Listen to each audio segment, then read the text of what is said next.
이 물건 얼마까지 오를 것 같으세요? 한 5억대까지는 오를 수 있지 않을까 라는 생각 들고,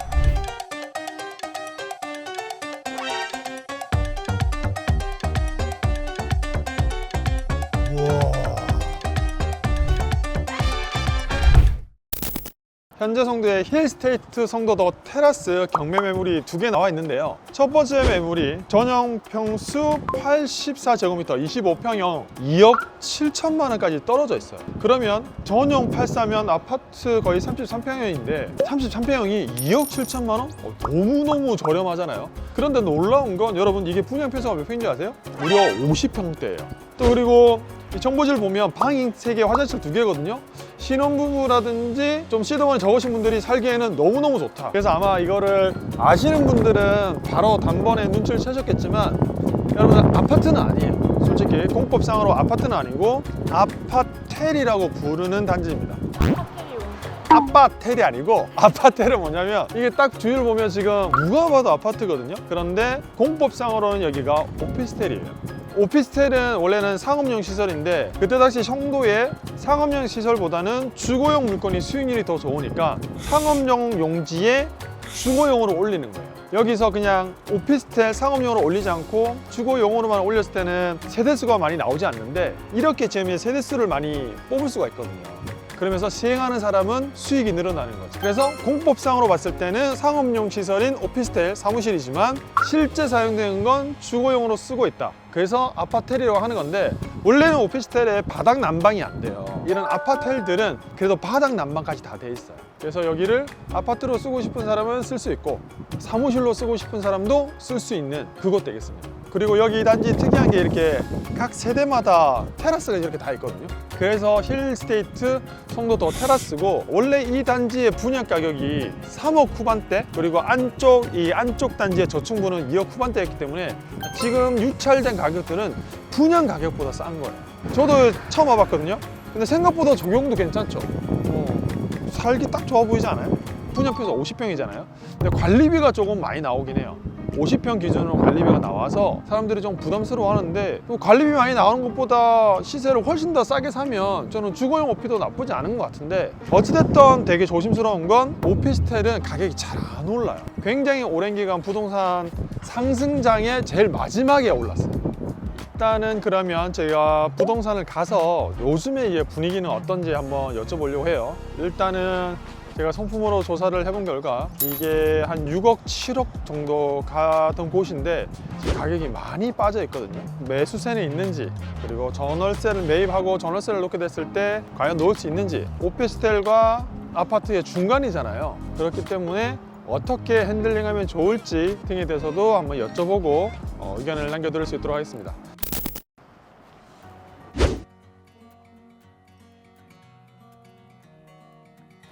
야, 밤 되면 진짜 예쁘겠다.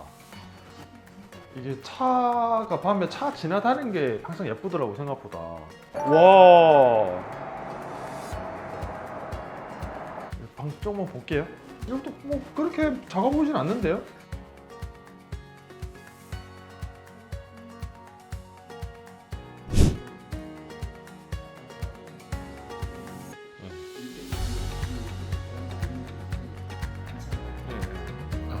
공원 축제가 이렇게 보이는 거네요.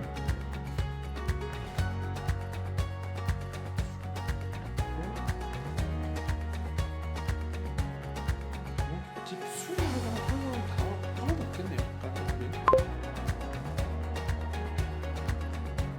SK 뷰는 지금 그 실평수 비슷한 평수가 얼마 정도 돼요? 30평이 이제 이게 74거든요. 그럼 73이 이거랑 비슷하겠네요. 조금 그게 더 커요. 조금 더 크고.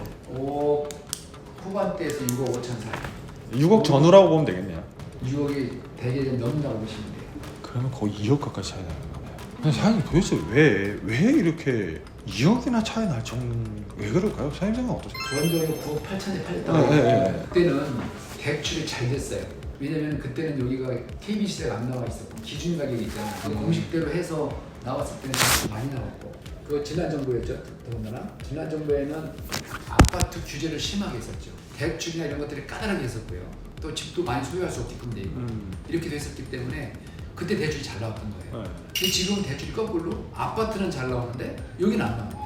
모든 기준을 봤을 때 아파트에서는 KB 시세의 상한가로 보고 있고요. 여기는 하한가로 기준을 잡고 있어요. 상한가가 얼마냐면 4억 1천 정도 되고요. 하한가가 3억 8천 정도 되는데 그 뭐 생애 최초라든지 그런 것들이 여기는 오피스텔이 안 된단 말이에요. 시세의 100%는 회복이 힘들더라도 내가 봤을 때는 70%에서 한 80% 정도. 6억 5천에서 좋은 거는 7억. 떨어지지는 않을 것 같아요. 여기는 떨어질 수가 없는 게 이게 분양가가 언제냐면은 8년 전이에요. 근데 지금 그 분양가에 등기비 얹은 거예요. 이거는 지금 얼마냐면 3억 8,400이에요. 이게 분양가가.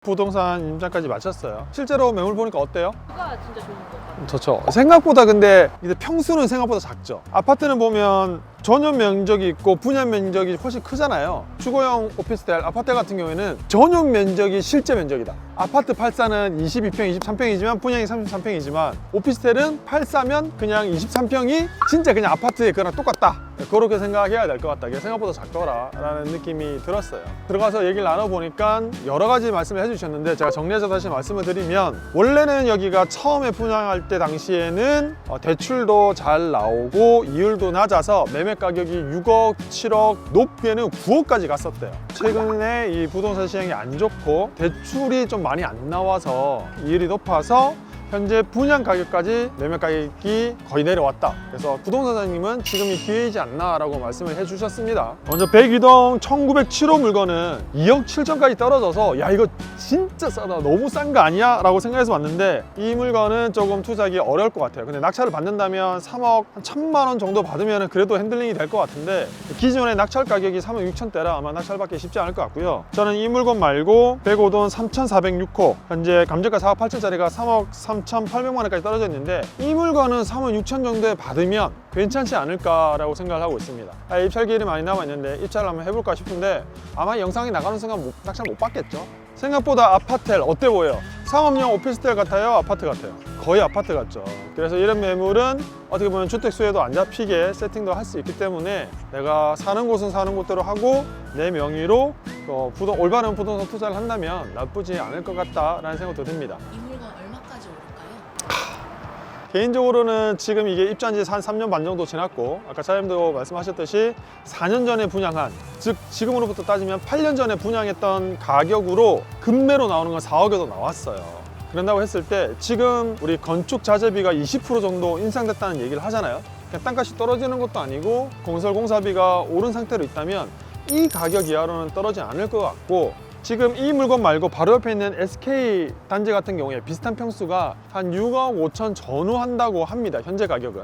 이대로 쭉 간다고 했을 때 제가 기대하기로는 그래도 한 5억대까지는 오를 수 있지 않을까라는 생각 들고, 그리고 시대가 조금 더 좋아져서 다른 물건도 같이 올라간다면 한 6억대까지도 갈 수 있지 않을까. 송도 신도시에 22평 아파트의 역세권에 6억대면 나쁘지 않을 것 같다. 뷰도 잘 나오고. 근데 위험한 건 뭐냐면 개념을 잘 알고 접근을 해야 된다. 이게 건축법상으로는 상업용이고 현상은 주거용으로 쓰기 때문에 내가 어떻게 취급하고 재산세를 내고 핸들링 하느냐에 따라서 세법적으로 굉장히 달라진다. 상업용으로 쓰게 되면 부가세를 낼 수도 있고, 주거용으로 쓰지만 부가세를 토해낼 수도 있고, 내가 개인으로 아파트처럼 쓰다가 팔면 비과세를 받을 수 있고, 여러 가지 전략이 있기 때문에 투자하기 전에 이거에 대해서 공부는 확실히 해야 되고, 해당 단지에서 어떤 유형으로 거래되는지도 정확히 인지를 해야 된다. 두 번째는 어쨌든 이 아파트의 대체 수단으로 인식이 되기 때문에 매매 가격이 참 안 올라가는 곳은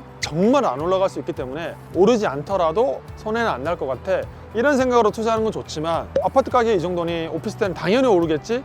이렇게 생각하는 건 조금 위험하다는 것과, 아파트이지만 상업용으로 인식되기 때문에 대출 금액이 조금 많이 안 나와요. 그렇기 때문에 자금 계획을 정확히 잘 짜고 투자를 해야 될 것 같아요. 이 아파트라는 게 생겨난 지가 얼마 안 됐거든요, 정말로. 이런 물건들도 있으니 여러분들 항상 관심을 가지시고 두들기다 보면 좋은 기회가 있을 거라 생각이 듭니다. 시청해주셔서 감사드리고 다음번에 더 즐겁고 유익한 영상으로 찾아뵐 수 있도록 하겠습니다. 감사합니다.